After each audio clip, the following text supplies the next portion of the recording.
మన కొరకు పంపబడిన వ్యక్తి ఎవరు? ఆ పరిశుద్ధాత్మకు నిన్ను నీవుగా అప్పగించుకుంటే ఆ రారాజు మెచ్చుకునే రీతిలో నిన్ను సిద్ధపరుస్తాడు. అదేనా వాక్యం ఏం చెప్తుంది? ఆయన వరుడు వలె వస్తూ ఉన్నాడు, నువ్వు వధువు వలె సిద్ధపడాలి. మరి నిన్ను సిద్ధపరిచేది ఎవరు? ఎవరు? మన పరిశుద్ధాత్మకు మనం అప్పగించుకుంటున్నామా? పరిశుద్ధాత్మకు మనం అప్పగించుకుంటే ఈ పరిశుద్ధాత్ముడు ఏం చేస్తాడు తెలుసా? వాక్యం చదవమంటాడు, ప్రార్థన చేయమంటాడు, అవునా, నశించిపోతున్నారు సువార్త చెప్పమంటాడు. పరిశుద్ధాత్ముడు మనల్ని ఏం చేస్తాడు తెలుసా? పురుకొలుపుతూ ఉంటాడు, బలపరుస్తూ ఉంటాడు. అప్పగించుకోలేదనుకో నిరాశ, ఇంకా నిరుత్సాహం, బలహీనతలు, అవునా కదా, అసమాధానం, ఇవన్నీ మన కుటుంబంలో ఏలుబడి చేస్తూ ఉంటాయి. మళ్ళీ మనం లోకం నుంచి వేరైన వాళ్ళమే, లోకమనే మత్తుల నుంచి వేరైన వాళ్ళమే. కానీ దేవునికి, పరిశుద్ధాత్మునికి మన జీవితాన్ని అప్పగించుకోకపోవటం వలన దేవుడు మనం సరైన రీతిలో సిద్ధపరచలేకపోతున్నాడు. అర్థమైంది? ఎంతవరకు అర్థమైంది మీకు?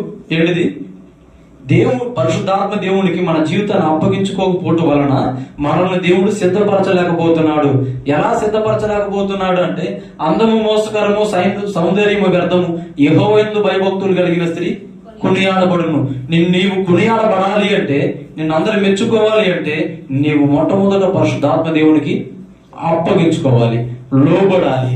ఆ పరిశుద్ధాత్మునికి నిన్ను గనక అప్పగించుకోగలిగితే, లోబడగలిగితే, నీ సాక్ష్య జీవితాన్ని పరమలించేలా చేస్తాడు. ఎలా చేస్తాడు?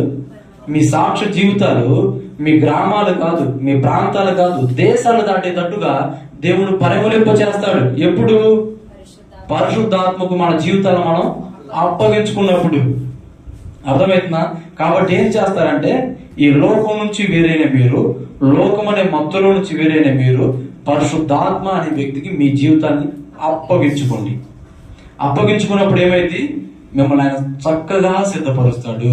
ఎలా సిద్ధపరుస్తారా అంటే, ప్రభువు నిన్ను మెచ్చుకొని ధన్యురాలువి, ధన్యుడివి అనే రీతిగా సిద్ధపరుస్తాడు. అర్థమవుతుందా? పరిమళించెనే నా సాక్ష్య జీవితమే, పరిశుద్ధాత్ముడు నన్ను నడిపించుచున్నందునే. ఎందుకు ఈ భక్తుని జీవితం పరిమళించింది అంటే, నేను నడవలేదయ్యా, నన్ను పరిశుద్ధాత్ముడు నడిపించాడు, అందరు బట్టి నా జీవితము, నా సాక్ష్యము పరిమళించింది అంటున్నాడు. ఏంటిది? ఈయన సాక్షి జీవితం ఎలా పరిగణించిందంటే, పరిశుద్ధాత్ముడు ఈ వ్యక్తిని నడిపించాడంట. ఈరోజు మనం కూడా ఏం చేయాలి తెలుసా?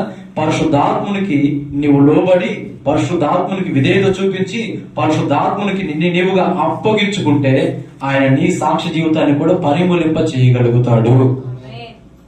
అర్థమవుతుందా? కాబట్టి ఏం చేయాలి? ఈ లోకం నుంచి వేరైన మనము, పాపం అనే మత్తుల నుంచి వేరైన మనము మరలా పాపం జోలి వెళ్లకుండా పరిశుద్ధాత్మునికి మన జీవితాన్ని అప్పగించు